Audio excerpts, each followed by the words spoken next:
maranasan ang presensya ng Diyos. Agad po, lundag tayo sa Isaiah chapter 6, verses 1 to 8. It says in those verses, "In the year that King Uzziah died, I saw the Lord, seated on a throne, high and exalted, and the train of his robe filled the temple. Above him were seraphs, each with 6 wings. With 2 wings they covered their face. With 2 they covered their feet. And with 2 they were flying." Amen. "And they were calling to one another, 'Holy, holy, holy is the Lord Almighty. The whole earth is filled with his glory.' At the sound of their voices, the doorposts and the thresholds shook, and the temple was filled with smoke." Verse 5, "Woe to me," cries Isaiah. "I cried, I am ruined, for I am a man of unclean lips, and I live among a people of unclean lips. And my eyes have seen the King, the Lord Almighty." Verse 6, "Then one of the seraphims flew to me, and with a live coal in his hand, which he had taken with tongs from the altar. With it he touched my mouth and said, 'See, this has touched your lips. Your guilt is taken away, and your sin atoned for.' Then I heard the voice of the Lord saying, 'Whom shall I send? And who will go for us?' And Isaiah said, he said, 'Here am I, send me.'" Hallelujah. Maraming tao ngayon, alam nila ang pagpapala ng Diyos. Ngunit, hindi naman nila alam ang Diyos ng pagpapala. Gagamitin ko po si Isaac tulad ng isang halimbawa sa umagang ito. Si Isaac ay anak ni Abraham. Dahil sa kagutuman, lumipat siya sa isang lugar na tinawag na Gerar. Doon siya ay binasbasan kaagad na sinundan ang pagpapalang isinungaling niya. Kaagad pagkatapos niyang magsinungaling. Ipinakita sa Biblia na ang kapatid na si Isaac ay binasbasan ng 100 pagpapala. Sa lahat ng mga account ni Isaac, si Isaac ay wala sa pakikipag-isa sa Panginoong Diyos sa particular na oras na iyon sa kanyang buhay. Alam ni Isaac ang mga pagpapala ng Diyos. Ngunit, pasimple niyang hindi alam ang presensya ng Diyos. Malaki po ang pagkakaiba na alam mo, kilala mo ang Diyos ng pagpapala. At malaki ring, lalo ng pagkakaiba na hindi mo kilala at alam ang kanyang presensya.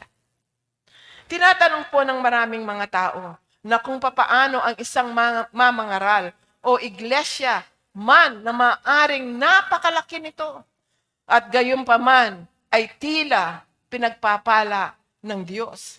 Pakinggan niyo po ako. Dapat lamang po natin tignan ang ganitong kalagayan ng isang pastor o iglesia man, at habang tinitignan natin, lampasan po natin ang kanilang mga pagpapala, mga benepisyo, mga mali nila, at ikumpara ang mga ito, no? Malaking iglesia, pinagpapala, maraming tao, maraming pera, pero nandun kaya ang presensya ng Diyos? Ikumpara natin ito. Ano? Ikumpara natin. Ito, sa dakilang pagpapalang kaluwalhatian, anointing, katunayan ng pagkilos ng Santong Espiritu sa kanilang kalagitnaan. Maraming mga Kristiyano na naging kontento ay kontento na lamang sa pagpapala ng Diyos. Ginusto na lamang nila ang mga chills or thrills, ang mga panginginig or kilig, or either, I may say the fishes and the loaves, the Cadillacs, or Mercedes-Benz, kung anumang klase, or big banks account. Ngunit, nasaan ang presensya ng Diyos? Habang naghahanda po ako sa mensaheng ito, Inimpress po ng Panginoon sa akin na ang iglesia sa kabuuan, the whole church, ay matagal na niyang hinahanap ang kamay ng Diyos at ang kanyang pagpapala na hindi man hinahanap ang mukha ng Diyos at ang kanyang presensya. Alam niyo po kung nung nawala sa iglesia ngayon is intimacy. Intimacy with God. Tell me how spiritual you are. Tell me how spiritual you are. And I will only believe if how much you spend time in the presence of God. Marami po kaming minementor na mga pastor. Kaya ako po ay busy sa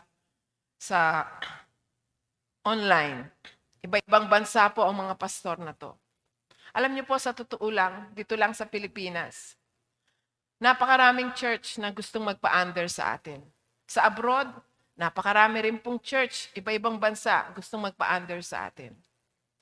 Kaya lang, alam niyo po, unang dahilan, kaya namin tinanggihan. Una, nakakatuwa po yung unang dahilan, gusto po naming mabuhay ng matagal. Pangalawa, we are not building our church or our name. We are building the kingdom of God. Pangatlo, sinabi namin sa kanila, wala naman magbabago magpa-under kayo sa amin o hindi. Sabi namin sa kanila, wala naman magbabago. Ngayon nga hindi kayo under mini-mentor na namin kayo. Ngayon nga hindi kayo under sa amin meron tayong network. Why we just call it a network, di po ba? Network.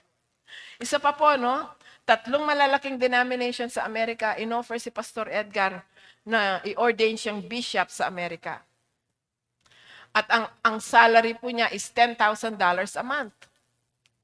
Wow, Sana donya na ako ngayon. Well, anyway, sabi niya, in my heart, sabi niya, I just want to be as simple as a pastor. So, tinanggihan niya po ang, ang 3 malaking denomination na to. And we are happy about it. Amen? Wala po sa titulo, wala sa laki, wala sa dami ng na-accomplish mo, o dami ng churches mo, o dami ng miyembro mo. How much of the presence of God do you have within you? Amen. Kahit man, tayo po'y tinatawag ng Diyos sa mas higit pa na relasyon. Kahit man ginusto natin ang karangalan at nagpapasalamat sa Diyos sa mga pagpapala niya sa atin. Ngunit dapat tayo rin ay nagugutom pa rin sa kaluwalhatian ng kanyang presensya. Balikan po natin ang ating teksto, Nakadetalya dito ang isang malakas na engkwentro o karanasan ni Isaiah sa presensya ng Diyos. Si Haring Uzziah, hari ng Juda, sa loob ng 40 taon, niyang paghahari ay namatay. Ang pagkamatay ng hari ay minarkahan ang katapusan ng isang panahon o era. Alam ng bansa ang malaking kasaganaan. Ngayon sila ay wala ng katiyakan at takot ang nagbabadyang malaking ulap sa kanilang hinaharap. Kinukuha ng Diyos ang ganitong pagkakataon tulad nito. Gaya noon siya ay naglalakad kasama ang 3 mga batang lalaking mga Hebreyo, bagaman sila ay nasa loob ng nagniningas na hurno. O di kaya noong siya ay nagpapahinga kasama ni Daniel sa lungga ng leon. At siya rin ay naroroon din habang sinasayaw ng hangin ang bangka at habang ang mga alagad niya ay natatakot para sa kanilang mga buhay. Ang Diyos ay dumarating kahit sa gitna ng hindi natin inaasahan. At siya rin ay dumarating sa panahon na kailangan mo siya. Amen? Pero hindi siya darating kung hindi natin hahanapin ang kanyang mukha. Kung hindi tayo magpapatira pa sa kanyang harapan. Ngayon, ang tanong, what is presence? Ano ba ang presensya?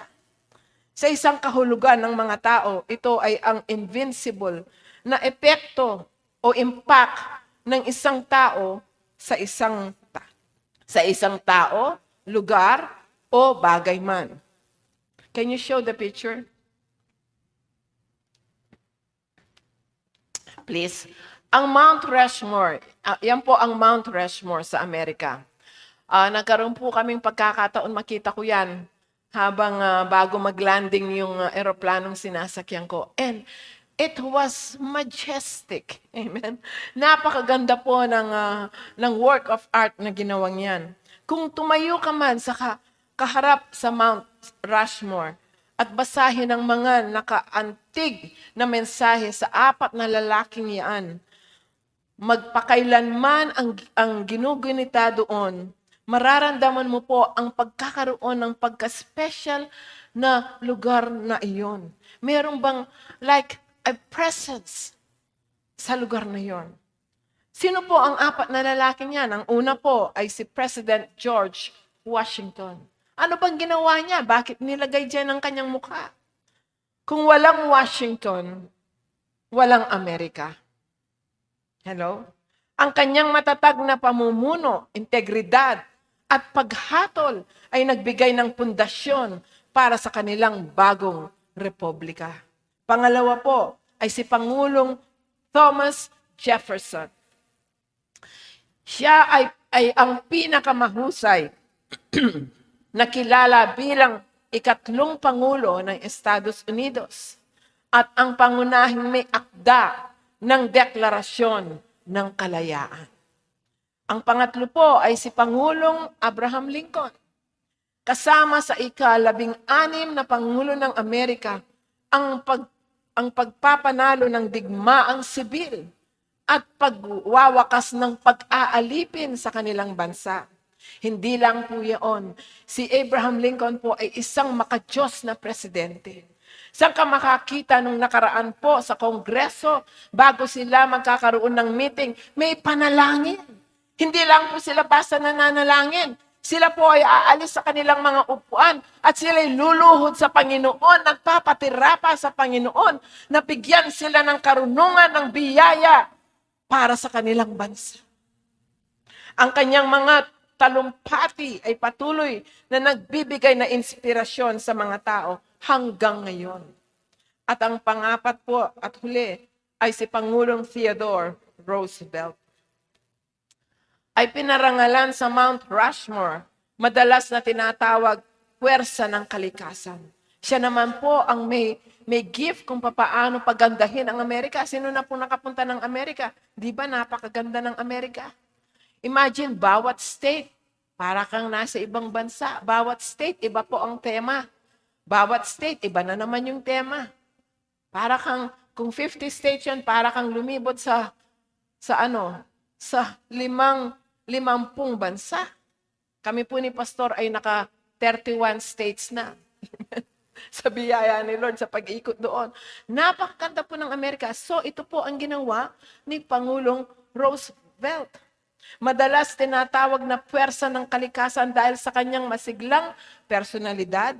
Tumulong siyang maglatag ng modernong pundasyon upang protektahan ang ilang at wildlife na humubog sa lupain at kultura ng Amerika.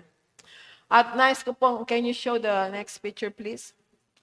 Sa Grand Canyon po, ayan kaming dalawa ni Pastor Edgar, nasa Grand Canyon. Kami po ay nakaupo dun sa may bangin. Okay, nakakatakot po dyan. At kung ikaw man ay tatayo man sa gilid ng Grand Canyon at tumitig sa malawak na kalawakan nito, muli mong mararamdaman ang pagkakaroon ng presensya. The grandeur of the Grand Canyon. Yan po ay masterpiece ng ating Panginoon. Hallelujah. The presence. Naalala ko po noong mga panahon ng 70s, nakatayo po kaming malapit kay Pangulong Ferdinand Marcos sa palasyo ng Malacanang. Namangha ako sa taong ito. At kami po ay pinapasok niya sa opisina niya. At nang kinakausap niya po kami, may dala siyang presensya because of his leadership. At binigyan niya po ng isang picture ang daddy ko. Sabi niya, Carding, regards, Ferdinand Marcos. At sa ganoon din po na paraan, ang Diyos ay meron ding hindi nakikitang kalidad na ito na tinatawag na presensya. Kaya kapag siya ay dumating sa isang buhay, bumisita sa isang kongregasyon, hinihipo niya ang isang tao sa dambana at ang lahat ng pagkilos at paghipo ng Diyos ay madarama ito ng mga tao. Makapangyarihan po ang kanyang presensya. Habang ang mga tao ay maaaring tumugon sa iba't ibang paraan, gayunpaman, alam nila ang Diyos na makapangyarihan sa lahat ay naroroon. You just know when God moves that God is there. You just know when the presence of God is moving. You just know that God is there. I have experienced the presence of God in many occasions po.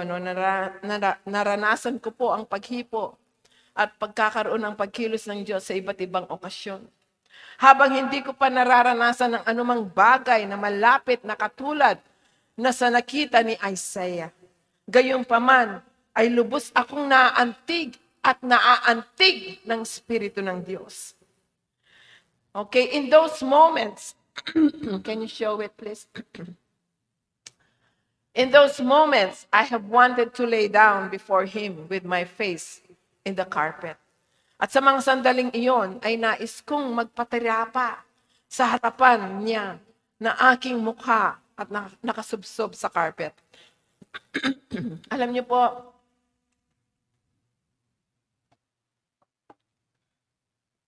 kahit kuminsan kami lang, dalawa ni Sister Miriam, kuminsan kaming tatlo, si Pastor, ako, si Sister Miriam, ay umiikot po dito sa church at nagpe-pray, nagtatangs, nagpe-pray, walang kumpay. At biglang darating po ang Panginoon. One time po, siya'y dumating dyan sa lobby, sa pag-iikot ko po, nandyan ako sa lobby, bigla siyang lumitaw. I started crying and I said, I miss you so much. Sabi kong gano'n. And then, hinawakan po niya ang aking kamay, sinayaw niya akong sumandali, sabi niya. At ako po'y iyak ng iyak, and then sabi niya, I have to go. Pag alis po niya, sabi niya, binigyan niya po ako ng isang verse. At nung tinignan ko po yung verse na yun, umupo po ako doon sa may likuran. Tinignan ko po yung verse na yun. Lalo na po akong umiyak. Iyak po ako ng iyak, nakaupo ako, iyak na ako ng iyak. Tapos maya-maya, kaya pala siya, kailangan umalis, meron siyang bibigay sa akin. Sabi niya, can you give me your hand? At ako po'y nanginginig, binigay ko ang kamay kong sa kanya na ganyan. And then he said, I want to give you this. Nung nakita ko po, isang kahon, pero yung harapan niya, hindi nakatakip. So, yung kahon po, ganun lang. Dito, walang takip. So, binigay niya po yan sa akin. Nakaharap po yung walang takip na kahon. Nung nakita ko po, nakabalumbon. Ilang mantel yun. Nung balikan ko po yung vision na yun sa isip ko, binilang ko isa-isa yung mga mantel. 7 mantel. At sabi niya, I'm giving you the treasures of the kingdom. It's a manifestation when you long for the presence of God, when you are hungry for the presence of God, when you cannot help it, but what? Seek the face of God. And you will not stop. You will not stop. You will not stop unless you get the blessing. And He will come. What is the blessing? Is the manifestation of Jesus Himself before you. His presence will come. Katulad ni Moses, pakiramdam ko na nais kong alisin ang aking mga sapatos dahil ang lugar na iyon ay banal. At sa mga sandaling iyon, hindi ko naramdaman ang ano pa mang bagay gaya ng kalagayan ng panahon o di kaya yung mga groceries na dapat kong bilhin o anumang gagawin ko maghapon. Ngunit tulad ni Maria, gusto ko lang magbuhos ng pag-aalay ng pagsamba sa Kanya. Para akong naloloka, kung minsan ako'y aawit na lamang. Minsan naman, gusto ko lang manahimik sa Kanyang presensya. O di kaya'y minsan, ang pakiramdaman ko, Ang pakiramdam ko ay sobrang saya at masyadong excited para bagang mawawala na ako sa aking sarili. Dahil sa sobrang saya, ito ay naranasan din ni Charles Finney. Kaya tinawag siyang eccentric. Nagkaroon tayong maraming mga gawain sa church na ito. At sa iba't ibang iglesia na nagsalita kami ni Pastor Edgar sa ilang ng mga bansa na kung saan nadama namin na parang ang mga anghel ay umaawit sa aming paligid. Hindi po ba maraming beses na nating naranasan ito sa iglesyang ito? Hindi po ba? Amen? Mula pa po nung nasa kulyat tayo. Mula pa po nung nandyan pa kami sa Central, gasoline station. Tent pa lang ang church noon, sa wali pa lang. Pinuno po yan ng mga anghel. Hindi lang isang nakakita, 12 po kaming nakakita. Alin ang gugustuhin natin? Ang natural o ang spiritual na manifestation ng Panginoon? Naranasan ko rin ang mga ganitong mga sandali na nais kong malaman, manatili sa dakong iyon at huwag nang umalis. Napakasarap po ng presensya ng Diyos. Ngayon, hindi ko nais na ipahiwatig na ang bawat isa ay pumasok sa presensya ng Diyos ay magkaroon ng enkwentro tulad ng mga ito na tinutukoy ko sa inyo ngayon. Gayunpaman, sinasabi ko ito sa inyo para makita ang pagkakaiba sa pagitan ng simpleng pagtanggap ng isang bagay mula sa Diyos, isang uri ng pagpapala, sa actual na pagpunta sa Kanyang presensya. His presence is more than anything you own. His presence is more than anything on who you are and what you are. His presence is all in all. Yun ang magiging kasapatan natin. Ang dalawang parehong binanggit ko pong ito, sila'y parehong dakila. Ang isa ay nag-aalinlangan na nagdudulot ng pagkawalan ng kumpiyansa kaysa naiiba ang bawat isa. Okay, habang nararanasan po ni Isaiah ang presensya ng Diyos, 3 pambihirang bagay ang nangyari. Okay, tignan po natin ito. Okay, isa-isa. Sabi niya, Isaiah saw the Lord. Nakita ni Isaiah ang Panginoon. In the year that King Uzziah died, sabi po sa teksto natin, I saw the Lord, sabi niya. Seated on a throne, high and exalted, and the train of his robe is filled the temple. Dito ating makikita ang malawak na picture. Napakalinaw ng Biblia sa talatang kababasa ko lang. Si Isaiah ay hindi lamang nakakita ng isang hari sa trono tulad ni Solomon or Hezekiah. Sa halip, nakita niya ang hari ng mga hari, ang Panginoon ng Panginoon na nakaupo sa kanyang kamahalan sa mismong trono ng Diyos. At ang kanyang tren, ang kanyang kaluwalhatian ay literal na pinuno niya ang templo. Oo, namatay si Haring Uzziah. Gayunpaman, nais ng Panginoon na malaman ng propeta na ang totoong hari, ang Diyos ng Juda, ay buhay pa rin, nakaupo sa kanyang kaluwalhatian at may perpektong kontrol sa lahat ng bagay sa itaas at dito sa lupa. And what exactly did Isaiah see as he looked at him who was seated on the throne? Ano nga ba kaya ang nakita talaga ni Isaiah nung tumingin siya sa kanya na nakaupo sa trono? Marahil po ang talating ito mula sa Revelation chapter 1. Okay? Na sinasabi po chapter sa 12, sa verse 12. Tumingin ako upang makita ang tinig na nagsasalita sa akin.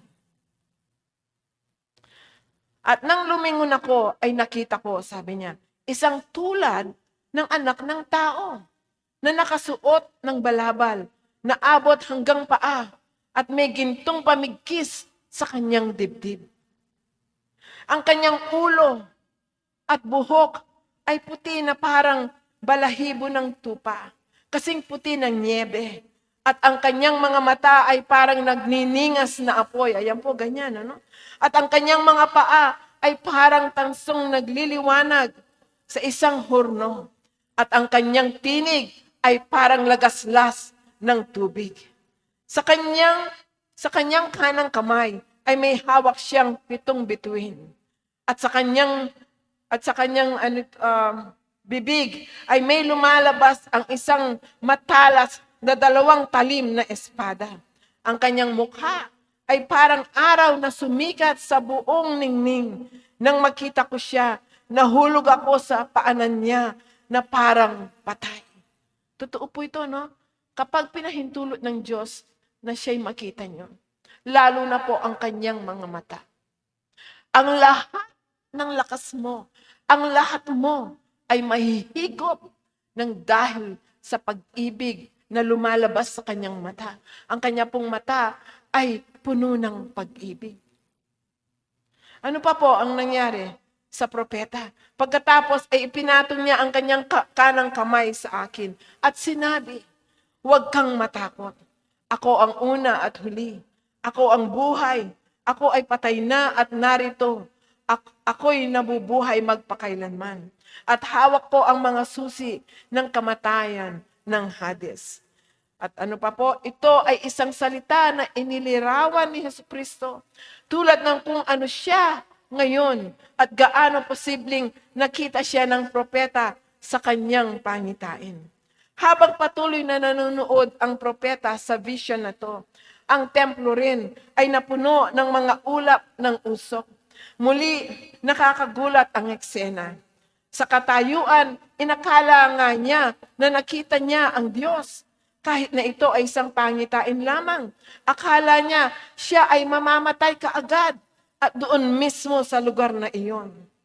Number 2, notice how the vision zooms in a little closer. Pansinin po natin kung paano ang vision na to ay nag-zoom in para makikitang mas malapit.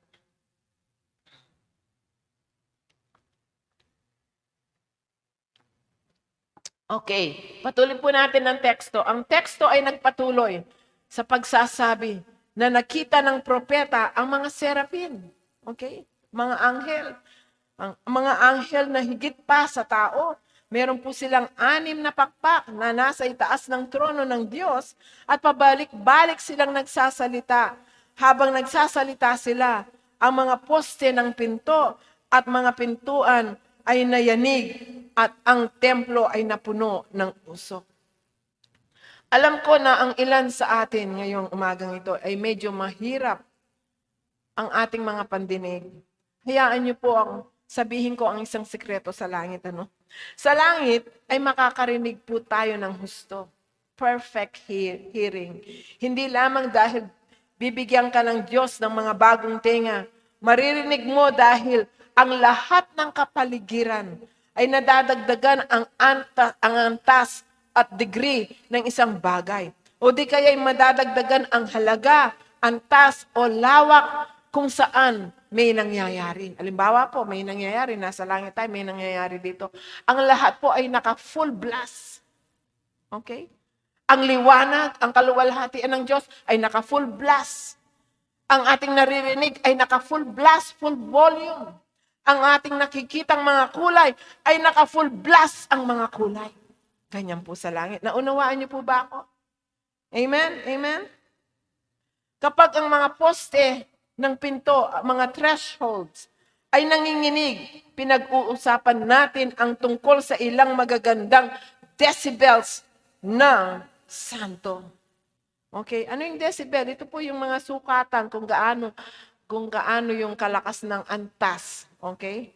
Ng ano man ang nangyayari, halimbawa sa volume, sa mga lightings, ganun po yun. Ang bawat isa sa mga anghel na ito ay may 6 na pakpak. Okay? Una, ginagamit nila ang dalawa sa kanilang mga pakpak upang takpan ang kanilang mga mukha. Baka tumingin sila sa mukha ng Diyos. Pangalawa, ginagamit nila ang dalawa sa kanilang mga pakpak upang takpan ang kanilang mga paa. bilang isang pagkilos ng pagpapakumbaba sa harapan ng Diyos. At ang dalawa naman po, ginagamit nila ang dalawa sa kanilang mga pakpak upang sila ay lumipad habang inaasikaso nila siya na nakaupo sa trono. Ang mga banal na anghel na ito ay tumatawag sa isa't isa, banal, banal, banal ang Panginoon ng mga hukbo. Ang buong lupa ay puno ng kanyang kaluwalhatian. Ang koro na ito ay umaalingangwaw mula sa isa pang anghel patungo sa isa pa at isa pa. Mula sa isang gilid ng trono patungo sa isa at isa pa. Gusto niyo po bang malaman kung gaano sila katagal sumisigaw? Ang pangitain ni Isaiah ay naganap mga 760 years bago ipinanganak ang ating Panginoong Hesukristo. Gayunpaman, naniniwala po ako, na ligtas ang aking sasabihin sa umagang ito. Hanggang ngayon, sumisigaw pa rin sila ng banal, banal, banal ang Panginoon ng mga hukbo. Hallelujah! Banal, banal, banal ang Panginoon ng mga hukbo. Kahit na nagsasalita ako ngayon, hanggang ngayon sila'y sumisigaw pa. Holy, holy, holy is the Lord God Almighty. Hallelujah. Sa Revelations 4:8, sinasabi po doon, the four living creatures, each having 6 wings, were full of eyes around and within. Imagine kung makita po natin ito, 6 yung pakpak, maliwanag na maliwanag sila. Tapos, puno silang mga mata sa labas at may mga mata sila sa loob. And they do not rest day or night. Diba? Yan ang sinabi ko kanina. Saying, Holy, Holy Lord God Almighty, who was and is to come. Ang mga talatang ito ay nagbibigay sa atin ng isa pang sulyap sa parehong mga anghel na ito sa isang lugar sa hinaharap. Binanggit ng manunulat na araw at gabi ang parehong 6 na pakpak na nilalang na ito, hindi tumitigil sa pagsabing banal, banal, banal ang Panginoong Diyos na makapangyarihan sa lahat na noon at ngayon at sa darating pang panahon. Nais ko ring mapansin natin na ito ay mga banal na anghel na sumisigaw ng pabalik-balik. Alam niyo po kung ang mga anghel ay walang sawang nagpupuri sa Panginoon. Kaya tayong mga tao kung minsan ay napapagod na or kung minsan ay nakakalimutan na natin or kung minsan ay hindi man tayo nagpupuri at sumasamba sa Panginoon. Alam niyo po, bigyan niyo ng pagkakataon ng inyong mga sarili. Pasimula po kayo. Hanapin ang mukha ng Diyos. At kapag ito'y ginawa niyo, alam niyo po, kahit ako'y natutulog, sabi nga ni Pastor Edgar kagabi, ay kahapong umaga, habang nag-aalmusal kami, nagpatugtog na naman ako sa TV namin. Wala po kaming channel sa TV, yung casting. Kinast ko po yung paborito kong awit. Sabi niya, naku, love, magdamag ko nang naririnig niyan. Ayun, ayan pa.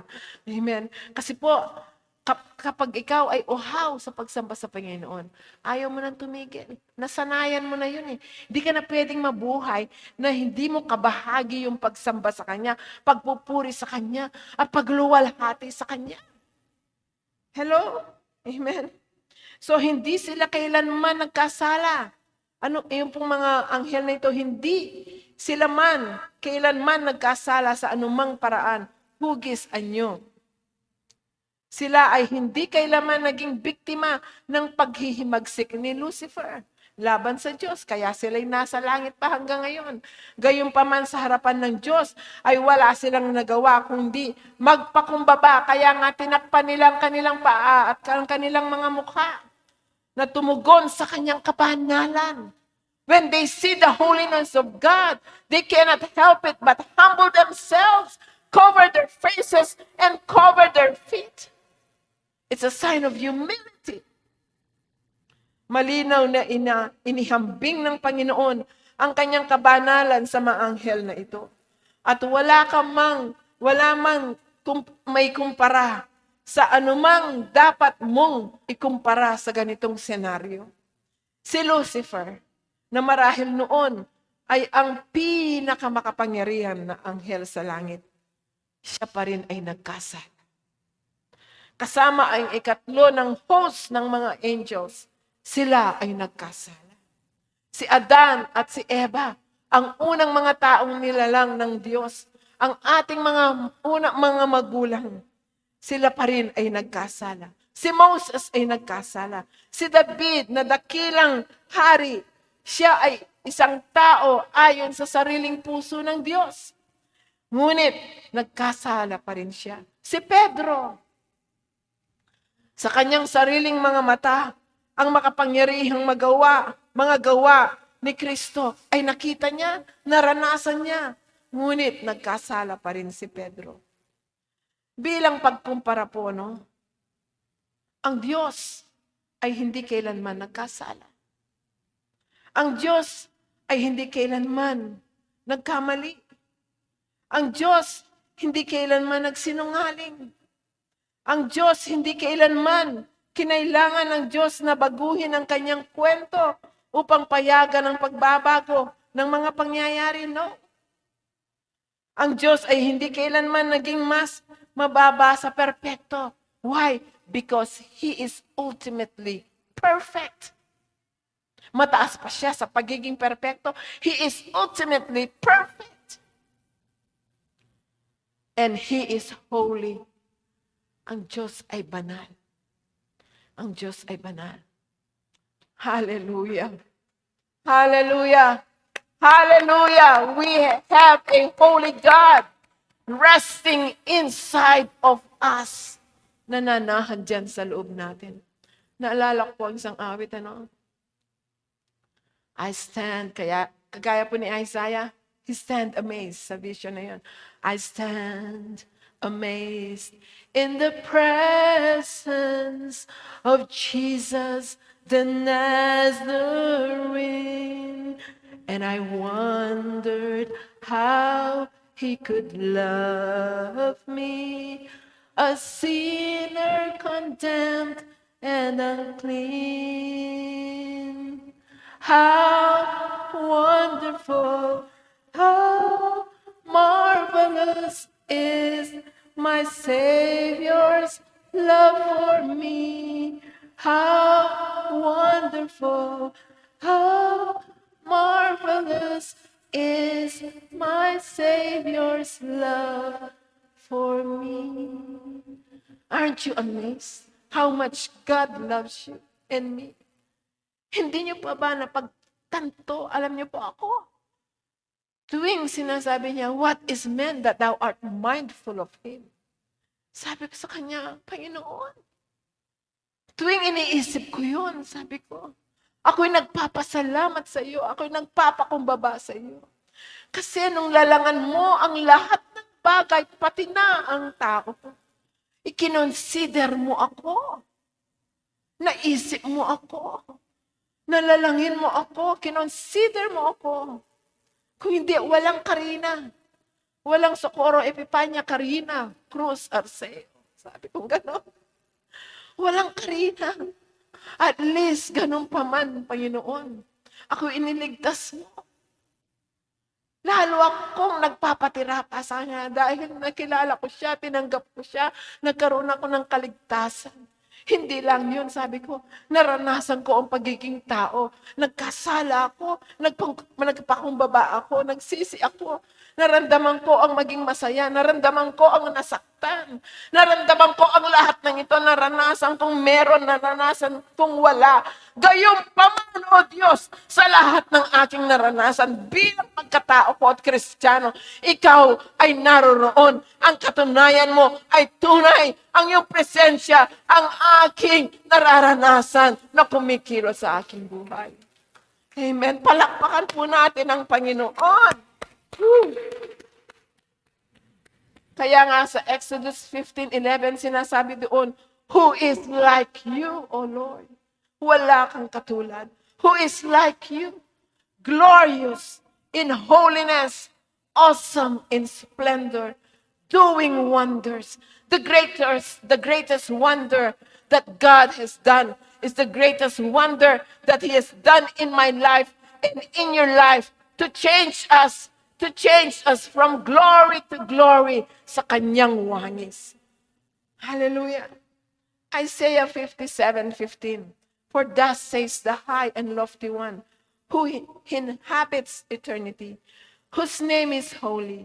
I dwell in the high and holy place with him who has a contrite and humble spirit, to revive the spirit of the humble and to revive the heart of the contrite ones.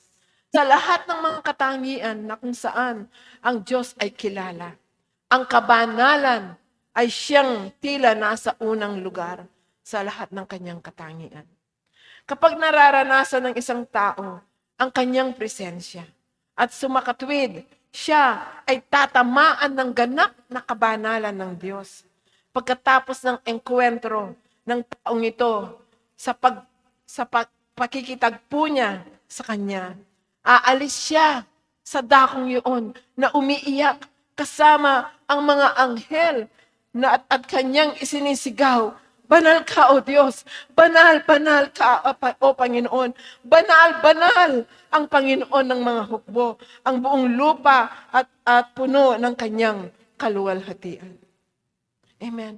Hindi po ba when we have an encounter with God,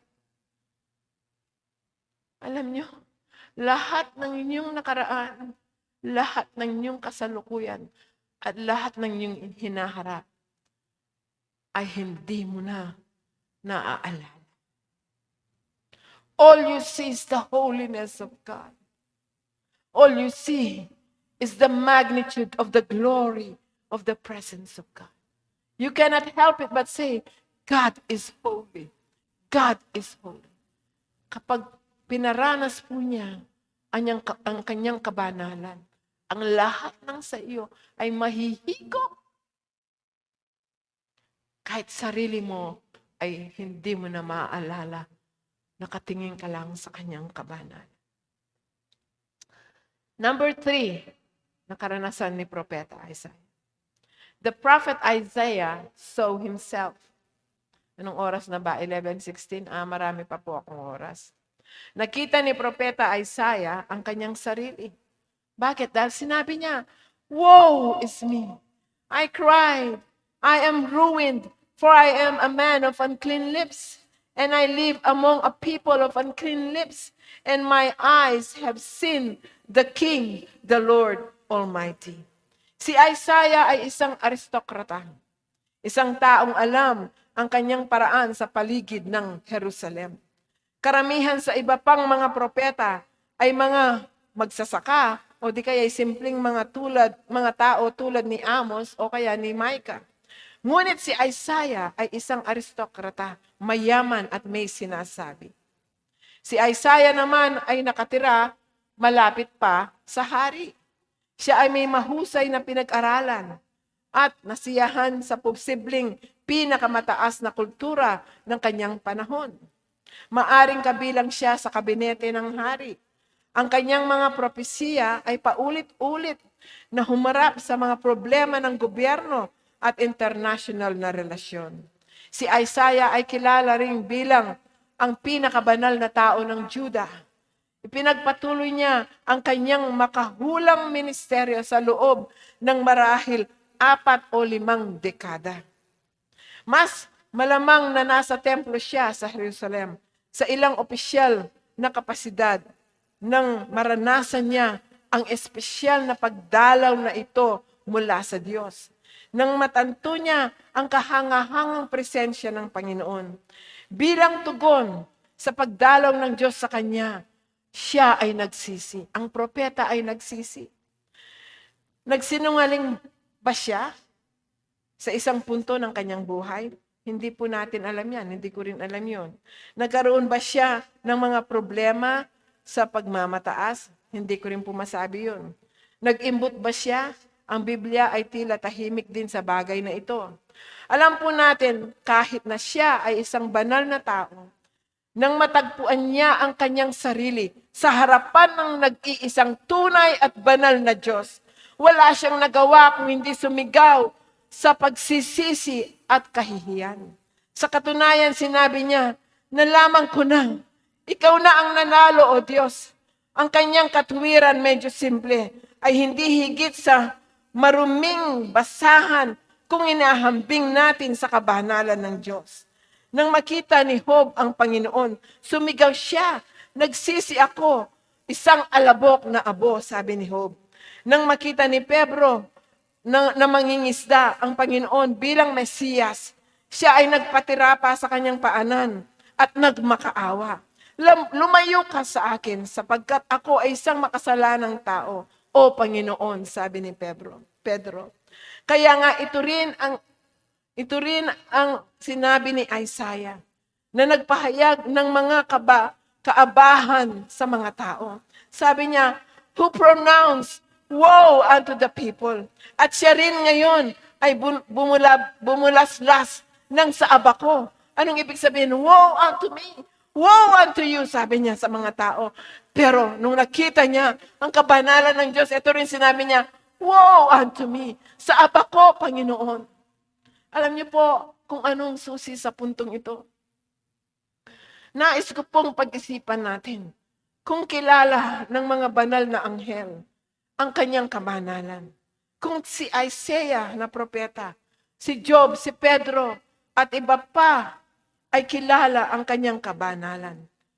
Hindi ba talaga makatwirang asahan na tayo rin ay magpatira pa sa harap niya sa pagpapakumbaba at pagsisisi kapag tayo ay tunay na lalapit sa presensya ng makapangyarihang Diyos? Hello? Hello? Hayaan niyo po ako na gumawa ng medyo tapat na pagmamasid.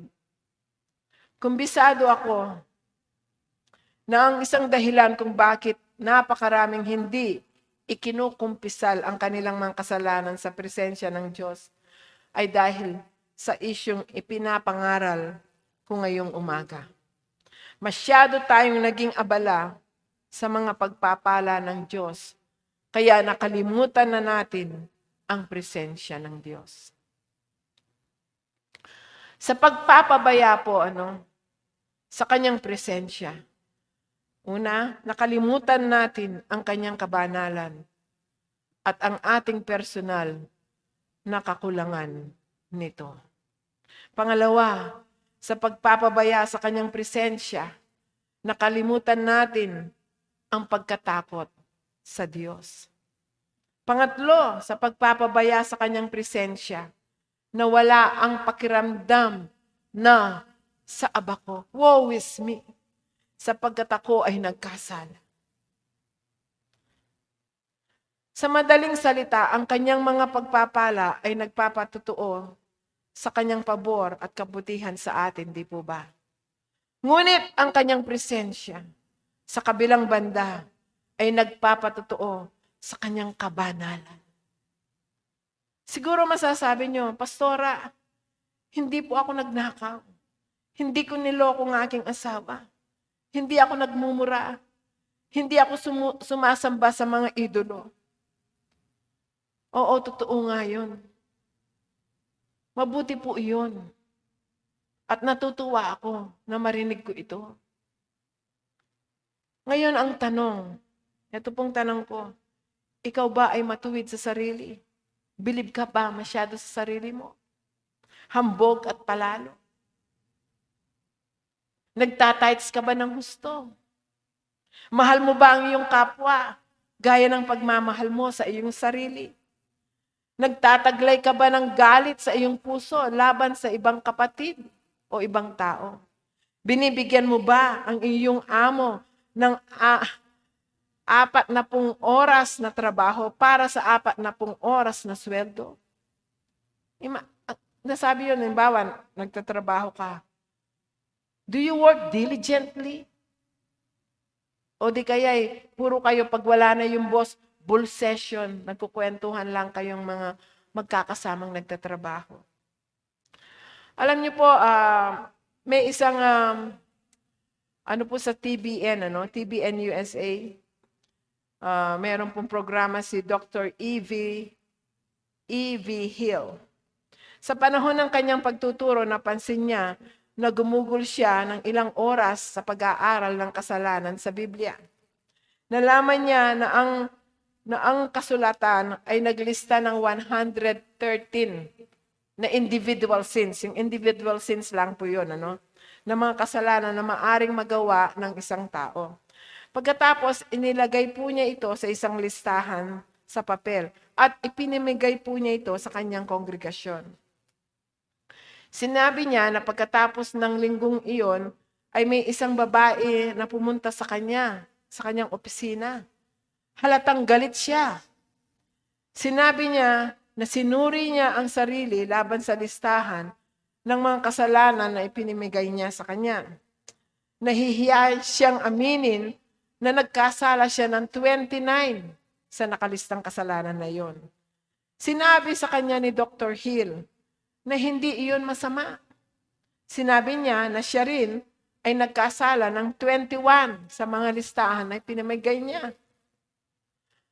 Ang yumaong si Carl Olson, ito po ay isang misyonaryo, ay isa sa mga pinaka-makadiyos na lalaking nalaman po natin.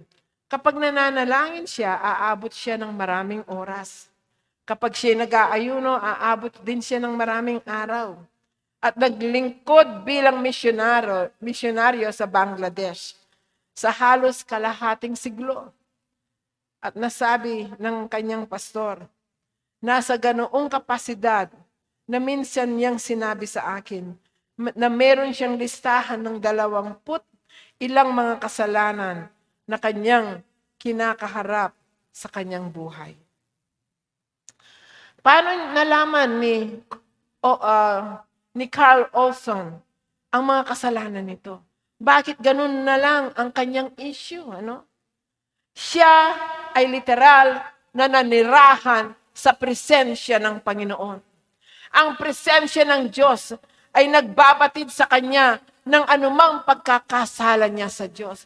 If you walk in the presence of God, you cannot help it, but God will show you all your sins. Halimbawa, naglalakad ka sa presensya ng Panginoon, may nakita ka, magsisti ka. Agad-agad sasabihin ni Lord, magtisti na ka na naman. And then sasabihin mo, ay Lord, sorry po, may paglisti na ako na naman. So, napakainam, na tayo ay lumakad sa presensya ng Diyos. Ang totoo lang, lahat tayo ay may kasalanan. Bawat isa sa atin, walang sino man sa atin ang hindi nagsisinungaling, nandaya, nag-iisip ng masamang kaisipan, o nagkasala ng kinasusuklaman. Ang lahat ng mga bagay na ito ay kakilakilabot sa Diyos. Ang lahat ng mga kasalanan na ito, ang siyang nagtulak sa ating Panginoong Hesukristo upang harapin niya ang krus. Hindi ko alam kung gaano kahaba ang iyong listahan. Hindi niyo rin alam kung gaano kahaba ang aking listahan. Pero sinabi po sa Romans 8:1, kapag tayo ay nagsisi. Kaya alam niyo po, isang kasalanan lamang na isusumbat ng banal na Espiritu, agad-agad magsisi na. At kapag tayo ay nagsisi, sinabi po sa Romans 8:1, there is therefore now no condemnation to those who are in Christ Jesus. At kapag ikaw ay nagsisi tapos binabalikan ka ng kasalanan mo, hindi na po yun ang gagaling sa Diyos. Si Satanas na yun. Kinokondemn ka ng dyablo. At harapin mo siya. There is therefore now no condemnation to those who are in Christ Jesus. Kung ang Panginoon ay hindi ka hinahatulan, kung gayon ay hindi ko rin nais na gawin ito, nahatulang kayo. Ngunit sa totoo lang, hindi pagkondena ang punto ko po dito. Ang presensya ng Diyos ay ang punto dito. At kung papaano ang mga Kristiyano ay matutong pumasok sa kanyang presensya at sila ay kusang loob at malayang magsisi sa kanilang mga kasalanan. Kahit na sila ay mga banal na tao tulad ni Job, Isaiah, or missionary Carl Olson na aking nabanggit. Nang si Isaac ay nagkaroon ng enkwentro o nasumpungan niya ang presensya ng Diyos, agad siyang nagtayo ng isang altar. Ito ang unang pagbanggit ng isang altar sa buhay ni Isaac. At sa ating teksto, nang maranasan ni Isaiah ang presensya ng Diyos, muli nating nakita ang kahalagaan ng isang altar. Gusto kong gumawa ng ilang mga obserbasyon. Ano po? Can you show the overhead? Kung papansinin po natin na mayroon lamang isang dadaan na papasok sa tent ng tabernakulo. Ayun po, ano? Ayun po ang tabernakulo. Okay. Bago po tayo papasok diyan, okay, meron po tayong makikitang altar sa labas. Okay, yung pong altar sa labas. Okay, ayan po. Ito po ay diretso sa harap ng gate. Ayan po, nakikita nyo. Yung altar, okay, can we stop there? Okay. Yan po ay nandoon, diretso sa harapan ng gate ng tabernakulo. Ang altar noon ay tumatayo para sa 5 magkakaibang bagay. Una, separation o paghiwalay. Ang altar ay isang simbolo ng pagkalayo ng tao sa Diyos. Pagkahiwalay ng tao sa Diyos. Ito ang lugar na ginagawa ang handog para sa kasalanan. Ang banal na lugar ay kung saan naninirahan ang presensya ng Panginoon. Nasa magkabilang dulo sila ng tabernakulo. Okay. Walang paraan upang makarating sa banal na lugar nang hindi muna huminto sa altar. Ito ay totoo sa lahat kabilang ang mataas na saserdote. Walang sinumang napakagaling, napakayaman o makapangyarihan o may makasagradong katungkulan para lampasan ang pagdalo sa altar. Kung nais ng isang individual o tao na ayusin ang anumang bagay na nakapaghiwalay sa kanya, pagitan ng kanyang sarili at ng Diyos, gaano kung sino ka man o ano ka man, kailangan niya pa rin pumunta sa daan ng altar. Pangalawa, ang altar ay tumatayo para sa pagtutubos. Ang ideyang ito ay upang matakpan o upang magkasundo. Hayaan niyo po akong magpaliwanag. Habang papunta ang isang Israelita sa tabernakulo, kailangan niyang magdala ng sakdal at buhay na hayop, gaya ng kordero, toro o bilang hain. Kapag ang tao ay pumasok na sa tabernakulo kasama ang kanyang buhay na hain, ang saserdote ay maghihintay malapit sa altar upang tanggapin ang hain. Papatayin ang hayop at ilalagay sa altar, ipapatong ng taong nagdadala ng hayop ang kanyang kamay sa ulo ng hayop. At ipagtatapat niya ang kanyang mga kasalanan. Okay? Sasabihin niya, nagsinungaling ako, nandaya ako, or whatever, no? Okay. Sasabihin niya sa Diyos na nagsisisi siya sa mga maling bagay na nagawa niya. Sinasabi ng salita ng Diyos, ang parusa sa kasalanan ay kamatayan. Kaya nga ang hayop ay dapat mamatay sa lugar ng tao. Nang ang sakripisyo ay inialay na, siya ay tiniyak ng isang pantakip. Okay? Ang gawain ito ay nagbibigay sa atin ng larawan ng gawain ni Kristo. Kapag tinakpan natin siya tinanggap natin siya bilang ating tagapagligtas, tinakpan ng kanyang dugo ang ating mga kasalanan at tayo rin ay nagiging malinis na. So yun po ang significance ng the altar stood for atonement. Okay? Pangatlo, the altar prepared the way for sanctification. Ang altar ay nihahanda ang daan para sa pagpapakabanal. Bago maglingkod sa altar at bago pumasok sa banal na lugar, ang mataas na saserdote ay inutusang hugasan ang kanyang mga kamay at paa. Kung hindi niya gagawin, mamamatay siya sa loob pagpasok niya. Ipinahayag ng Diyos na walang anumang marumi ang papayagang makapasok sa kanyang harapan. Pangapat, ang altar ay para sa pagpapanumbalik.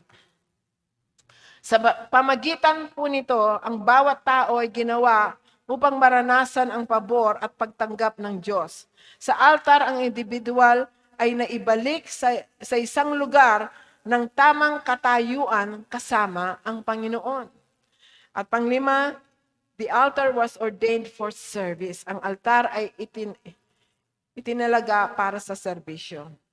Ang handog na sinusunog ay kumakatawan sa isang buhay na lubos na itinalaga sa paglilingkod sa Panginoon. Ito ay isang pagkilala sa isang tugon sa mga pag-aangkin ng Diyos sa individual. Ang salitang altar ay nangangahulugang lugar ng pagpatay. Ito pa rin ang lugar kung saan pupunta ang mga tao upang patayin ang laman at italaga ang kanilang sarili ng walang pag-aalinlangan sa Diyos. Ito pa rin ang lugar kung saan iniaalay natin ang ating mga sarili bilang mga buhay na handog sa Panginoon. Now, ang tanong po, gusto mo bang maranasan ang presensya ng Diyos? Ang banal na lugar kung saan nananahan ang Diyos, na naaabot pa rin sa daan ng altar? Doon sa pamagitan ng paghihiwalay, pagbabayad sala, pagpapakabanal, pagpapanumbalik at paglilingkod, na madalas tayong nakakarating para maranasan natin ang Diyos ngayon at tunay na nakikita ang ating sariling kalagayan. At pang-anim, the last, sa wakas, pagkatapos na makita ang Panginoon at mismong nakita ni Isaiah ang kailangan. After having seen the Lord and himself, Isaiah saw the need. Sa ating pong teksto, sinasabi, Isaiah consecrate himself afresh to God. Then I heard the voice of the Lord saying, "Whom shall I send?" Sabi ng Panginoon. "And who will go for us?" And I said, sabi ni Isaiah, "Here am I, send me." Ano ang ipinagkaloob ni Isaiah sa Panginoon nung sinabi niyang, "Here am I, send me"? Hindi nagbigay ng dahilan si Isaiah. Wala siyang binigay na alibay. Nakalimutan niya ang kanyang mga nakaraang dahilan para sa kawalan ng aktibidad. Inilatag niya ang kanyang sarili na lock, stock, okay? At bariles sa altar ng pangako. Siya'y na-stuck doon. Wala na siyang ginawa, kundi siya ay nabihag sa pangako. Nang sa enkwentro ni Moses, ang presensya ng Panginoon ay nagniningas na palumpong. Tinanggal niya ang kanyang mga sapatos dahil alam niya nakatayo siya sa banal na lupa. Pero hindi lang iyon ang ginawa niya. Pagkatapos ay pumayag siyang maging tagapagligtas ng Israel. Ang tinig ng Panginoon ay nagsabi kay Isaiah sa diwa, "Ipahayag mo sa Juda ang kapahamakan na tiyak kung ang kanyang bayan ay hindi tumalikod sa kanilang masamang lakad. Hindi sila magbabago, ngunit ipangaral ang aking salita sa anupamang paraan." Sinabihan si Isaiah na tatanggihan siya ng mga tao. Pero pumunta pa rin siya at sinabi niya ay mensahe ng Diyos. Gayunpaman ang mga resulta ay hindi niya problema. Siya ay tinawag lamang upang pumunta, sundin ang utos ng Diyos at Diyos na ang bahala sa iba. Amen? Nais mo bang pumasok sa kanyang presensya? Handa ka na bang sabihin, "Narito ako, ipadala mo ako"? Sa akin pong pagtatapos, gusto kong pansinin ninyo ang mga yugto ito sa karanasan ni Isaiah at ako po'y matatapos na. Mula sa kalituhan hanggang sa pananaw, sa taon ng pagkamatay ni Haring Uzziah, nakita ko ang Panginoon. Una yon. Pangalawa, mula sa pananaw hanggang sa pagsisisi, sa taon na nakita ko ang Panginoon, nakita ko ang aking sarili kung ano ako talaga. Pangatlo, mula sa pagsisisi, tungo sa pagpapatawad. Sa taon na nakita ko ang aking sarili, kung ano talaga ako ngayon, napatawad ako. Pangapat, mula sa pagpapatawad, sa pagtatalaga. Sa taong pinatawad ako, inilaan ko ang aking sarili sa Diyos. Panglima, mula sa pagtatalaga hanggang sa komisyon, sa taon nang itinalaga ko ang aking sarili, ay inatasan ako ng soberenong Diyos. Magbubukas muli ang mga altar sa sino man at sa lahat ng nais pumasok sa presensya ng Diyos ngayong umagang ito. Magbubukas muli ang mga altar ng Diyos sa sino man at sa lahat na nais pumasok sa presensya ng Diyos sa umagang ito. Ang prayer room po, no? Meron tayong panalangin dito. Hindi ko po ito i-announce kung sinong gustong pumunta.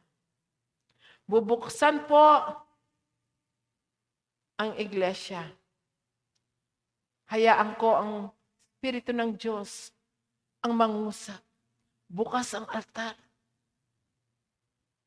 Sino mang tutugon sa panawagan ng Diyos, ito'y bukas para sa lahat sa atin. Tayo pong lahat.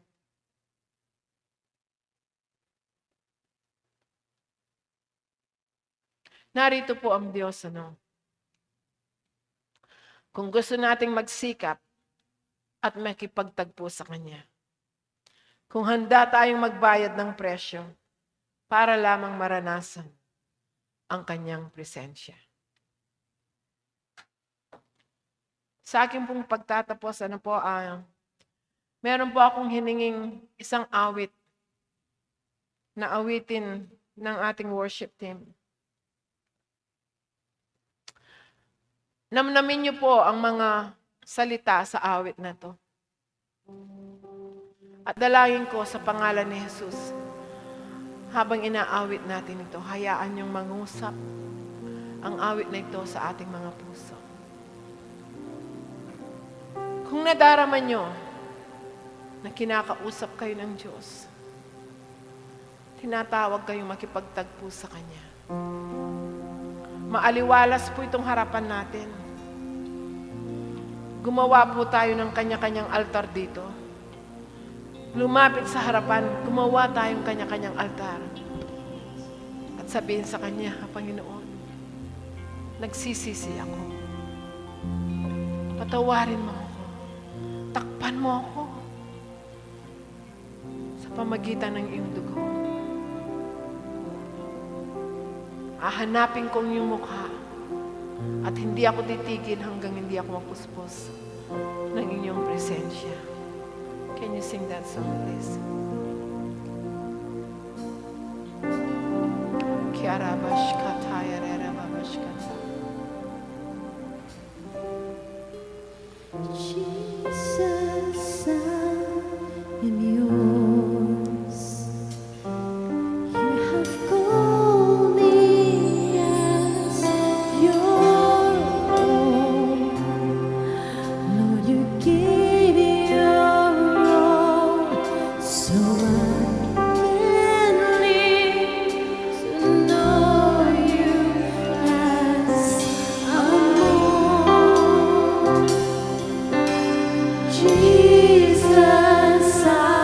I am yours.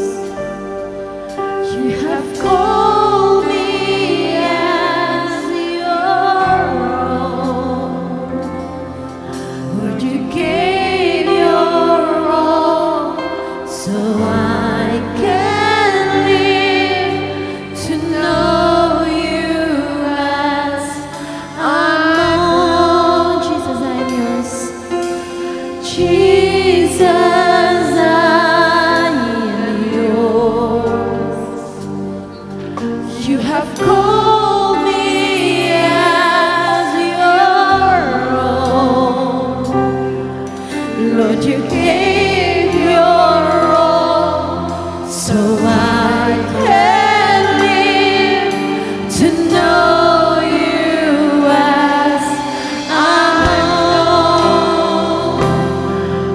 I draw near to you, I feel you call me deeper into your embrace. Nothing can hold me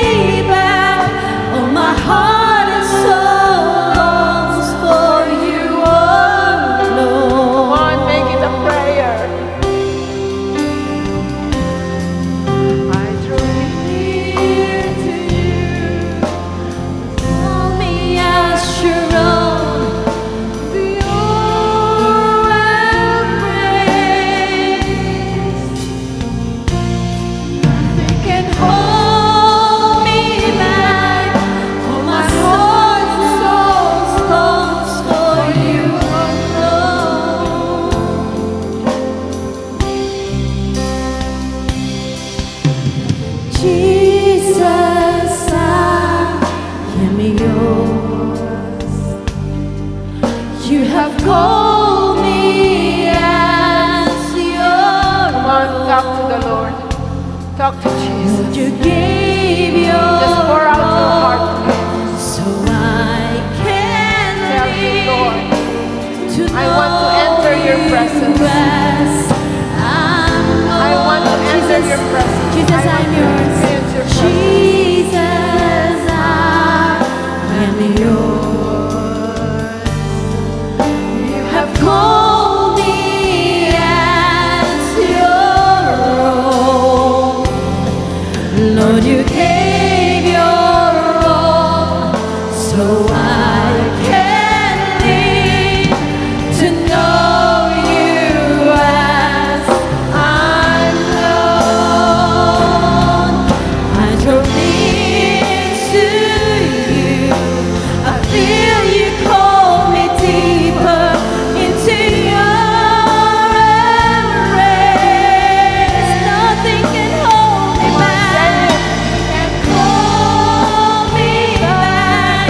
Oh, my heart and soul longs for you alone.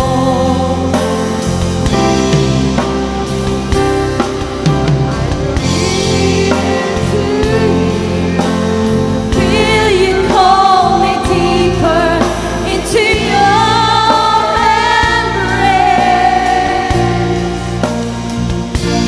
Nothing can hold me back. Oh, my heart and soul longs for you Nothing, alone. nothing.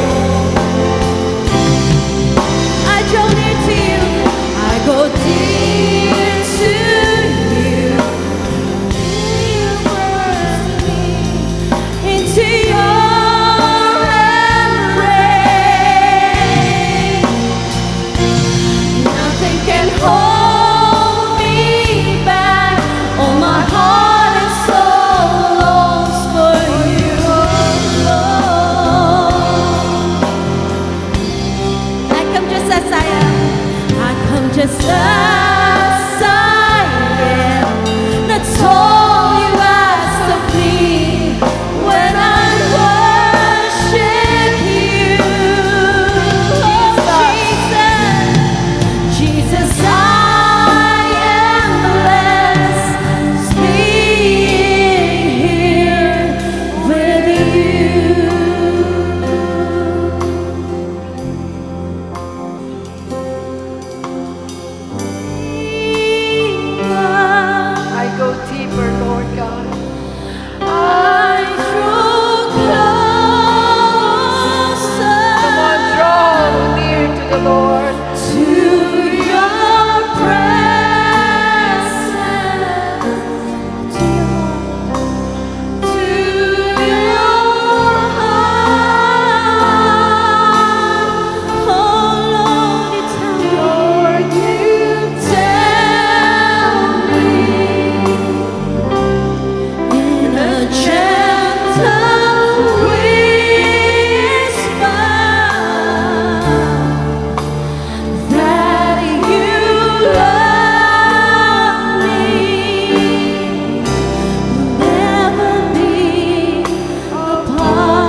Oh, Panginoong Diyos, Panginoong Diyos. Dumating ka, Panginoon. Dumating ka sa iyong kapangyarihan. Lord, come into our hearts, O God. Break our hearts, Lord God. In the name of Jesus. In the name of Jesus. Come, Lord God. Yararababashikataya, yararababaki. Yararababashikataya, yararababaki.